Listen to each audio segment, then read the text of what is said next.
sometimes it's tight enough and their build allows that you can actually kind of pinch it like this and do some of the same things, deformation,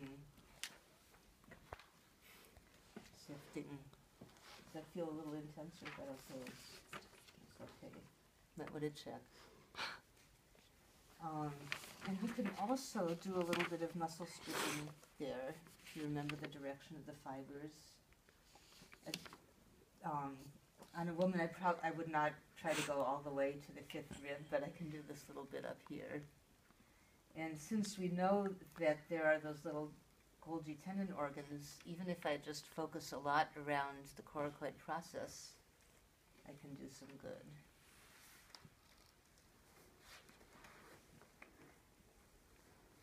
I might want to hold this end still. Okay, so that's pec minor. Something I like to do for pec major, and I can work biceps and coracobrachialis all sort of at the same time, is bring the arm out and bring it out pretty far like this.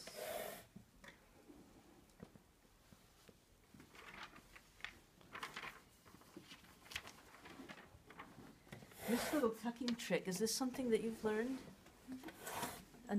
Yeah, I didn't learn this in school, but I learned it from someone else later. I really like it, to be able to tuck under the armpit like this. Okay. So I like to work in like this, and then I can target several things. One, if you remember, so let me see if I can find that deltopectoral groove right about here. So this part will be pecs going across, major. But also in this area, if I come over farther inside here, this was coracobrachialis. I can feel the little stringy tendon right there. That goes to the coracoid process right there. So if it's tight, I can work that. And I could do it a little this way too if I want. And then, what's the third muscle that attaches on the coracoid process? Coracobrachialis. That's the one I'm on. So there's coracobrachialis, there's pec minor, and there's biceps. One has. Okay. I'm impressed we didn't have to know this well when we were in school. These guys are great. They're a sharp group. Okay.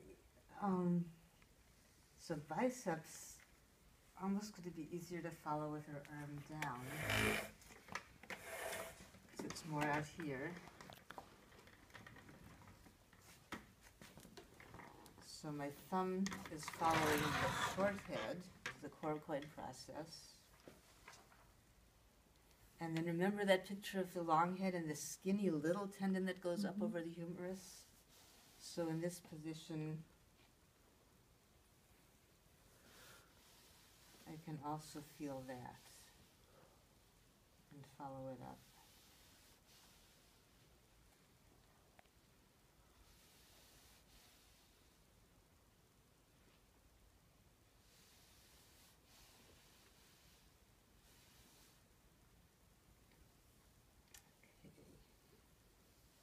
Probably getting both, maybe, with both sets of fingers there.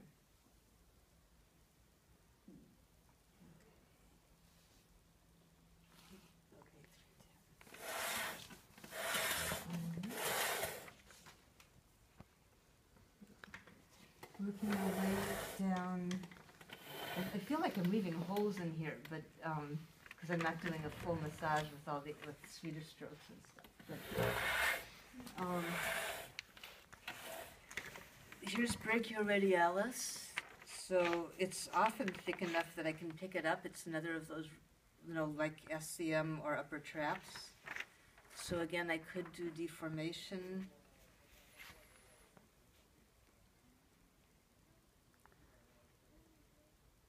I could look for a knot and sift over the knot.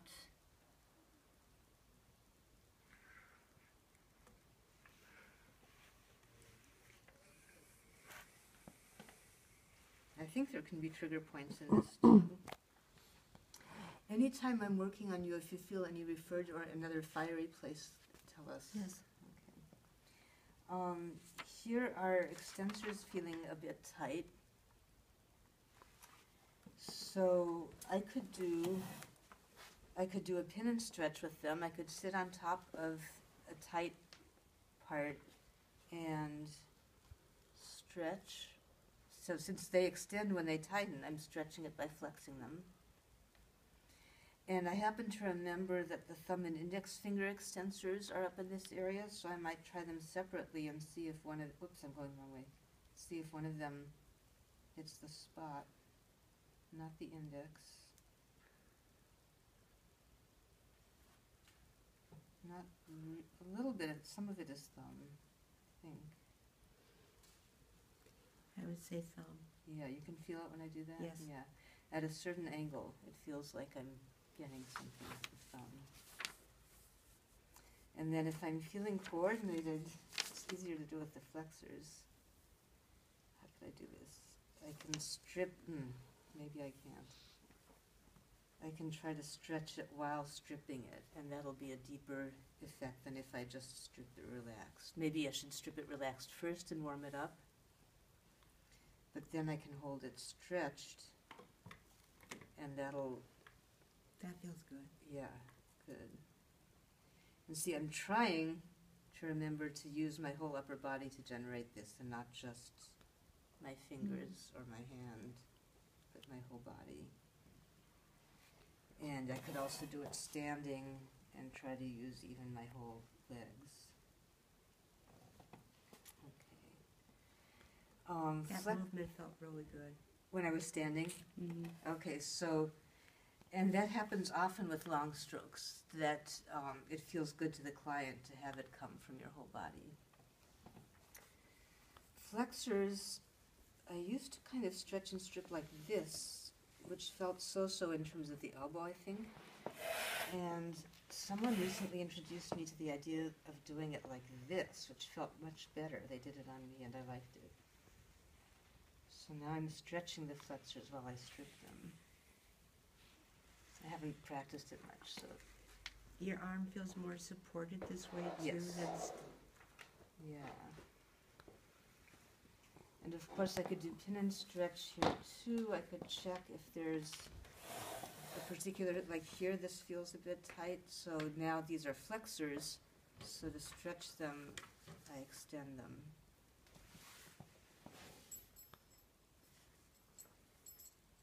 What's next step? I think we went off, but Under brachioradialis? oh yeah, because sometimes yeah. Oh, I see. Okay, and actually, yes, we did go off a little bit, but I want to add something here because I'm just beginning to play with this.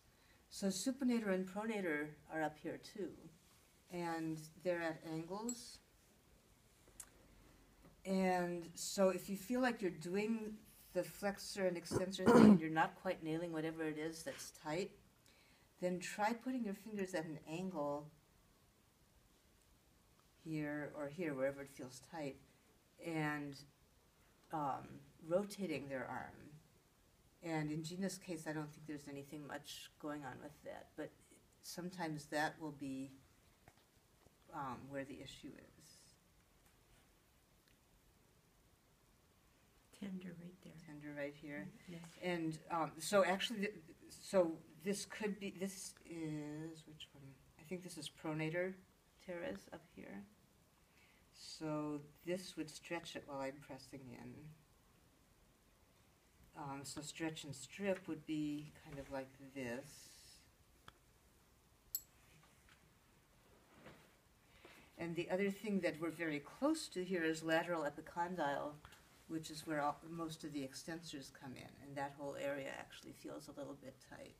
So you can also just kind of go around there, or hold there and do a pin and stretch right there. I can really feel that. Mm-hmm. Really feel it. Great.